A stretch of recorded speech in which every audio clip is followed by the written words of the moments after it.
Welcome to CEC Gurukul Lectures. I am Dr. Kumar Shantanu, Associate Professor of Botany from Deshbandhu College, University of Delhi. Today we are going to begin with a new series of lectures. These series of lectures will be covering the topics of analytical techniques which are used in understanding plant world. When we talk about analytical techniques, the primary objective of understanding the analytical techniques happens to be to gain the knowledge on various techniques and instruments used for the study of plant biology. After the entire coverage of these lecture series, we will be able to understand and get a hang of the various principles and use of instruments and techniques such as light and confocal transmission and electron microscopy, centrifugation, spectrophotometry, chromatography, X-ray diffraction techniques, and other chromatography techniques. Apart from this, we will also be able to understand radioisotopes and its various uses in understanding the various biological processes, and especially in plant world. So today we are going to begin with the first and foremost and very basic instrument, that is microscope. To get an understanding of microscope and its function, it is necessary for us to understand the basic principles of microscopy. So as far as microscopes are concerned, the microscopes constitute the very basic requirement for cell biologists, and thereby it facilitates and it also deciphers the fine details of intracellular components. The first light microscope was developed way back in 1590 by Z. Janssen and H. Janssen. Later on, during the next century, many microscopic observations were reported, and one of the notable such observations are those of Robert Hooke, who observed the first cells also with the help of a very crude microscope, and Antoine van Leeuwenhoek, who provided first glimpse of internal cell structure through improved microscopes. The beginnings of cell biology can be traced to the invention of the light microscope, and this made it possible for scientists to examine enlarged images of the cells and thus to analyze cellular structure and its dynamics. Here in the diagram you can see the very first crude microscopes used by Hooke. This is, and also the first basic crude microscope used by Leeuwenhoek. So Leeuwenhoek used an instrument of this look, and he started using this basic structure to understand and to see the finer and the enlarged details of bacteria. Whereas way back in 1670, Robert Hooke used this simple microscope to discover the first cell, or we can say the first cellular structure.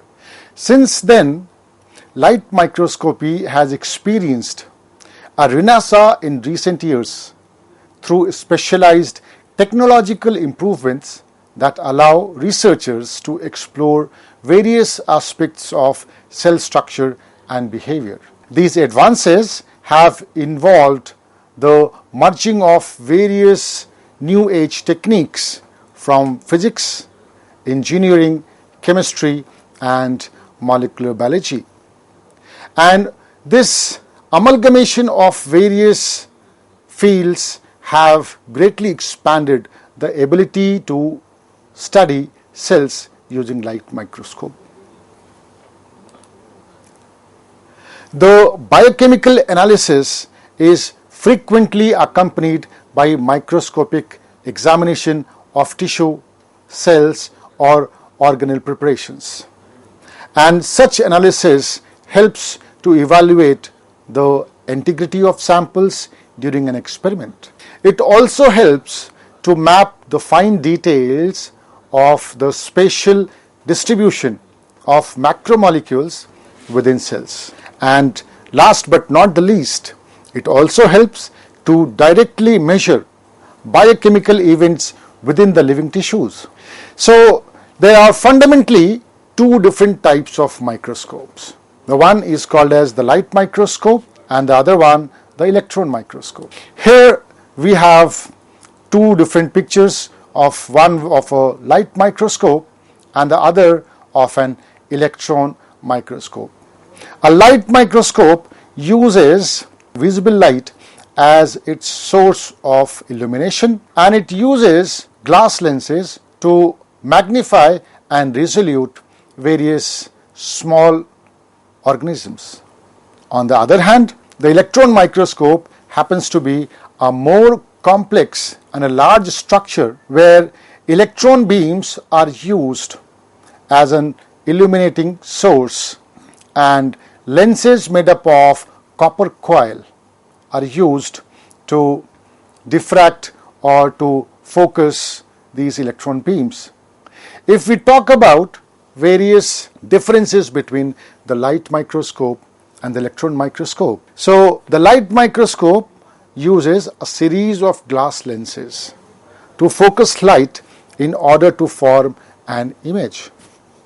On the other hand, electron microscopes use electromagnetic lenses. These electromagnetic lenses are made up of copper coils, and with the help of these electromagnetic lenses, it focuses the beam of electrons. Here there is a schematic or diagrammatic representation of how a light microscope is different from an electron microscope. In case of light microscope, the source of illumination happens to be of visible light. This visible light is passing through various optical structures named as condensers. Then it passes through the specimen, and then once it passes through the specimen, the change in its path is measured, or it again passes through the objective and it is projected to our eye. On the contrary, in an electron microscope, the source of illumination happens to be electron beams, and they pass through various electromagnetic lenses. These electromagnetic lenses function similar to the optical lenses of light microscope, and then a digital image of these diffracted electron beam is created, and then it is detected by a sensor, and then we see the picture of our specimen in a much enlarged and in a much resolved manner. Similarly, the light microscope and electron microscopes, they are different in the magnitude of their magnification. The light microscopes are able to magnify to a maximum of approximately 1500 times of the original size of an specimen, whereas the electron microscopes are able to magnify to a maximum of approximately 2 lakh times or 200,000 times than the original size of a specimen. So because of this property, even the smallest of the structures which are present inside a cellular structure can be made visible with the help of electron microscope. Here in the diagram you can see that with the help of a light microscope, the cellular outlines can be very easily seen, and inside these cellular outlines, the chloroplasts which are present, the green dots, the chloroplasts which are present, can also be perceived and seen with the help of light microscope. On the contrary to the magnification of light microscope, if we talk about the magnification of electron microscope. Here is a picture of different types of pollen grains. So each pollen grains have a unique ornamental pattern on their outer wall, also called as pollen walls. So even the finer details of these pollen walls can be seen, and this image can be seen with the perception of depth also. So the magnification is much more higher as compared to the light microscope. Also, when we talk about the light microscope, the standard light microscopes have lateral resolution limit of about 0.5 micrometers in comparison to electron microscopes, where they have a lateral resolution of up to 1 nanometer. Now, what is a resolution? Resolution is our ability to see and perceive two very closely lying points in a discrete distinction. So for example, let us understand the meaning of resolution with the help of this diagram. The 2 points are lying close to each other, but because of a poor resolution, the 2 points would almost look like a large point which is merged with each other. If we make the resolution little better, we will be able to see and perceive these 2 points as two different entities, but still there will be some blurriness around these 2 spots. Whereas when we talk about best of the resolutions, the 2 spots which are separated from each other at a certain distance, they would look distinctly separate, distinctly apart from each other, and there will be no overlapping haziness around these 2 structures. So when we talk about light microscope and electron microscope, the light microscope gives a very poor resolution as compared to the electron microscope, where the resolution is to an extent of in the tune of nanometer, whereas in case of light microscope the resolution happens to be in the range of micrometers. So the resolution has increased up to 1000 times when we compare light microscope with electron microscopes. While using light microscope and electron microscope, the preparation of specimen is also very important. In case of light microscope, both living and dead specimens can be viewed, and they are often seen with their own real color.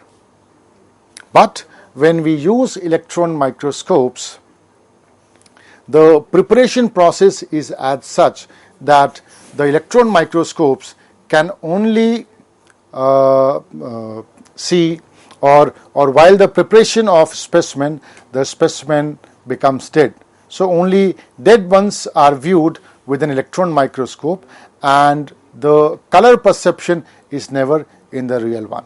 During the recent times, as various techniques have evolved, we have been able to impart various color schemes to the electron micrographs also for a better clarity of structures. But these imparting colors are not the true color of those specimens which are already dead. So here you can see that with the help of a light microscope, we can see the specimen which are live, and we can also perceive the true color of the specimen. But in case of an electron microscope, here there is an enlarged one. So although the magnification has improved many fold, the resolution is much more, but the color of the electron micrograph is not of the true nature. So these were some of the basic differences between electron micrograph and light micrograph, which are the 2 basic fundamental types of microscopes. Now let us understand the basic principles of microscopy which are employed, or which are the basis of any microscope. So the principles of microscopy need to be examined through special emphasis on the factors that determine how small an object can be observed and analyzed with current technologies. The three elements are always needed to form an image, regardless of the type of microscopes which we use. And these three forms or the three elements happens to be: the first one is the source of light. The second element is specimen which is to be examined, and the third one happens to be a system of lenses that focuses the illumination on the specimen and forms the image. So here is a diagram where the three components have been very categorically mentioned. So the first element happens to be a source of illumination, the second is specimen, and the third is lenses. So here the first element is the source of illumination. So the source of illumination can be a visible light, or it could be a beam of electrons. The third element happens to be the specimen which we have to examine, and the size of the specimen. So the size of the specimen which needs to be examined should be in correspondence with the wavelength of the source of illumination which we are using. And the third element of any microscope happens to be the group of lenses. For example, here we have a condenser lens, then we have an objective lens, and then we have an eyepiece. So because of the combination of these lenses, the light is directed towards the ultimate place where it is either observed through our naked eyes, or there is a detector which generates any kind of images, as we observe in case of electron microscope. Now, despite the differences in illumination source and instrument design, both types of microscopes, that is light microscope and electron microscopes, they depend on the same principle of optics and form images in a similar manner. When a specimen is placed in the path of light or electron beam, the physical characteristic of beam are changed in a way that creates an image that can be interpreted by the human eye or recorded on a photographic detector. To have a better understanding of illumination source and specimen, let us understand the concept of wavelength in a brief manner.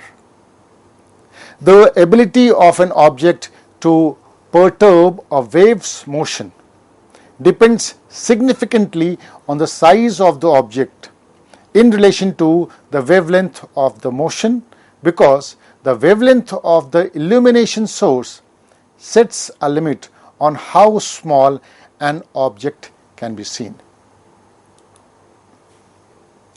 When a beam of light or electrons encounters a specimen, the specimen alters the physical characteristics of illuminating beam. Since an object can be detected only by its effect on the wave, the wavelength must be comparable in size to the object that is to be detected.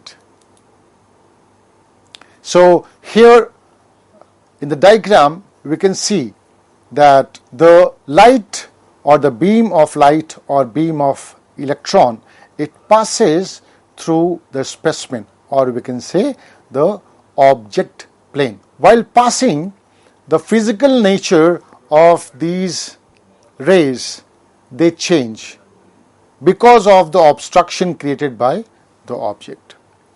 These changed wavelength or this changed path of the waves, it is further condensed with the help of a group of lenses, and then they fall upon eye, or they fall upon an image detector, also called as image plane.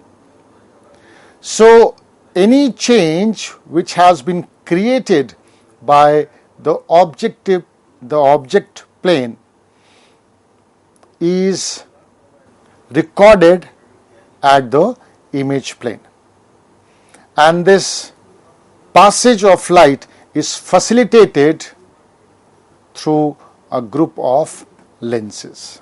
The image formed when waves of light or electrons pass through a lens are focused, and it results from a property of waves called as interference. Thus, the image seen when you look at a specimen through a series of lenses is just a pattern of either additive or cancelling interference. The cancelling interference is also sometimes called as diffraction.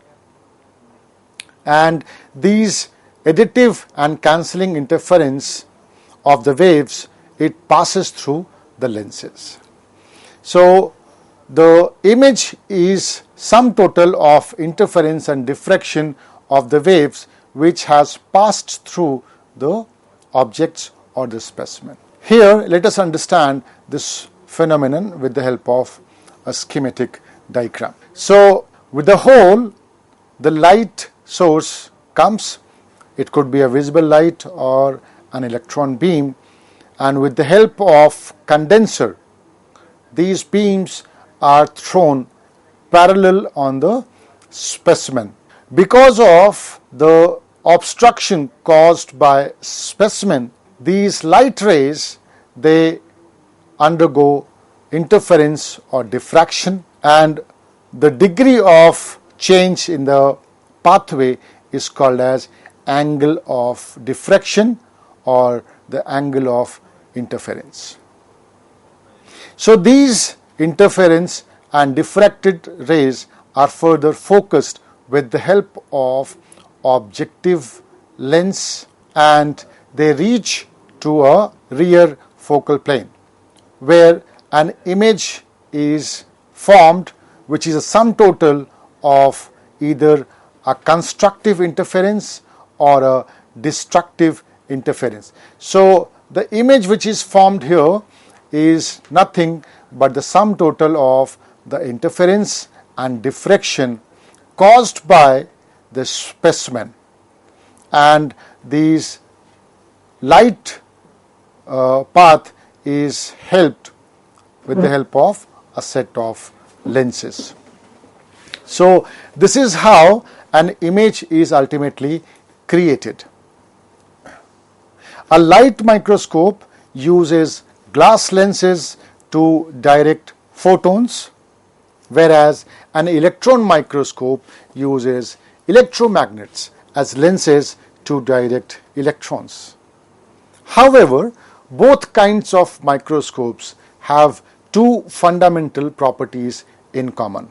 One happens to be the focal length, and the other one happens to be angular aperture.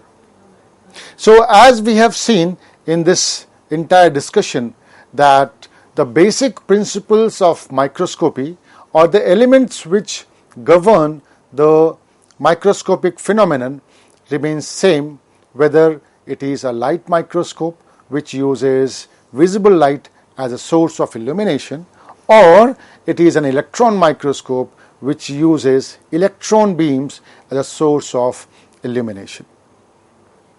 Now this entire phenomenon which takes place in both the kinds of microscopy is dependent upon the two fundamental properties, that is focal length and angular aperture. In our next lecture, we will talk about the focal length, how it is calculated, and what is the effect of a focal length on the size of image, and also on the magnification of the image. At the same time, we will further proceed with an understanding of angular aperture. What is an angular aperture? What is a numerical aperture and how it governs or how it determines the resolution of any image which is created with the help of a microscope. See you in the next lecture. Thank you for your patient listening.